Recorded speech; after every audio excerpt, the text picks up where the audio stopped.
Olá, industriais! Esse é o nosso primeiro vídeo de uma série de 3 sobre a conjuntura de maio para os próximos meses.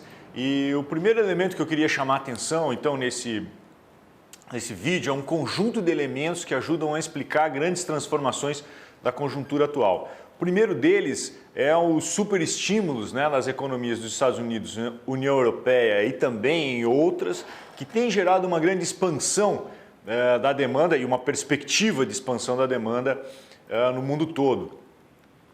De outro lado, a gente tem também, ou nesse mesmo sentido, uma grande vacinação nos Estados Unidos, que tem feito com que a economia retorne, deva retornar com atividade mais rápida agora, especialmente nos Estados Unidos, mas na União Europeia também a vacinação está mais rápida, com grandes planos de vacinação e muita produção de vacina na Europa, o que deve também estimular o crescimento por lá.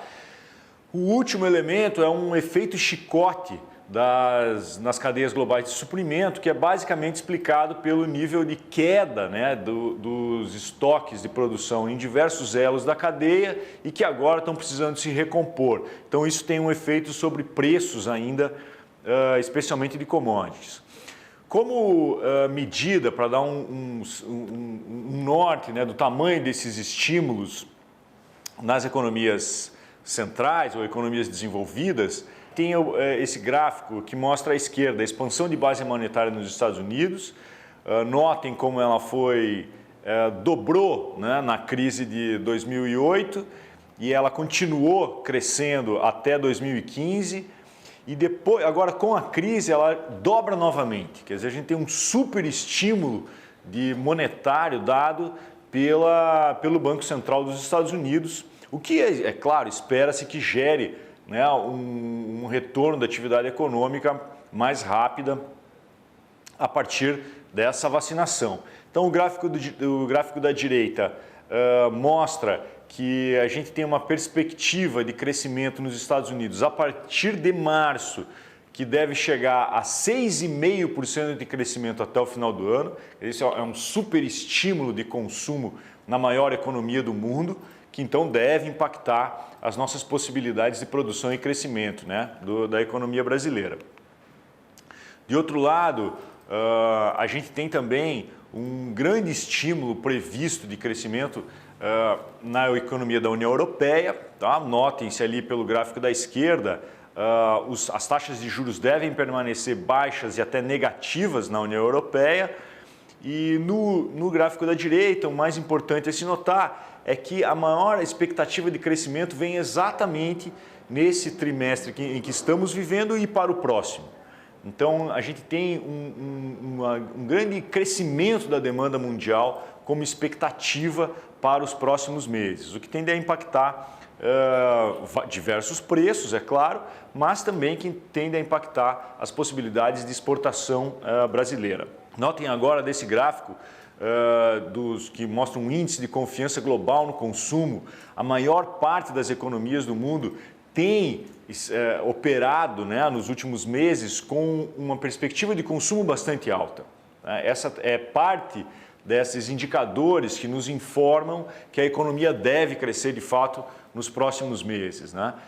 Os países da Europa que ainda estão com algum nível baixo, mas isso deve se reverter para os próximos meses com a aceleração da vacinação e com o crescimento desses estímulos que eu comentei anteriormente. Bom, esses grandes estímulos de demanda acabaram que continuam influenciando então a determinação de preços de commodities no mundo.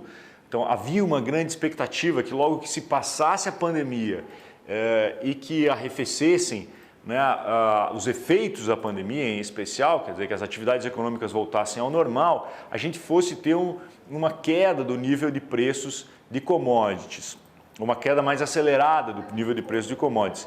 No entanto, esses grandes estímulos têm contribuído em sentido contrário. É daí que se explica uma expectativa para os próximos meses e até para o próximo ano, ou mais do que um ano, de manutenção das commodities, de muitas commodities com preços elevados. Agora, quando a gente olha o conjunto grande de commodities, aí não necessariamente. Quer dizer, esse gráfico mostra uma previsão, né, de preços de commodities e ela, teoricamente, a gente teria chegado ao preço máximo do preço de commodities em dólares, né, e que agora deve levar a um arrefecimento. Esse gráfico mostra um conjunto de 19 commodities. Então, é importante dizer que a cada uma dessas commodities tem uma dinâmica específica de determinação de preços internacionais. Então, por exemplo, o preço do minério de ferro deve arrefecer para o próximo semestre, mas muito explicado pelo período de chuvas na China, né, e pela política chinesa de manutenção da produção nas siderúrgicas, o que não necessariamente é a mesma coisa para todas as commodities.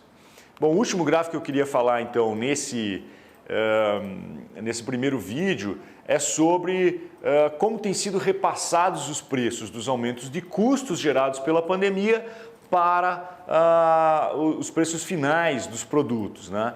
Então, notem, o que é determinante, é claro, para as margens dos setores. Então, notem aqui que existe uma variação muito grande intersetorial do repasse de preços. Então, esse gráfico se lê da seguinte maneira: os aumentos de custos de produção são repassados no caso de alimentos, por exemplo, 89% para o preço final, né? Nos têxteis, as variações de preços de custos foram repassadas em 47% para o produto final. E assim por diante. Então a gente nota o seguinte: quanto mais afetado, né, foi o setor pela variação de preços, maior foi o repasse que ele teve que realizar. Então, basicamente, era isso que eu queria deixar de informações.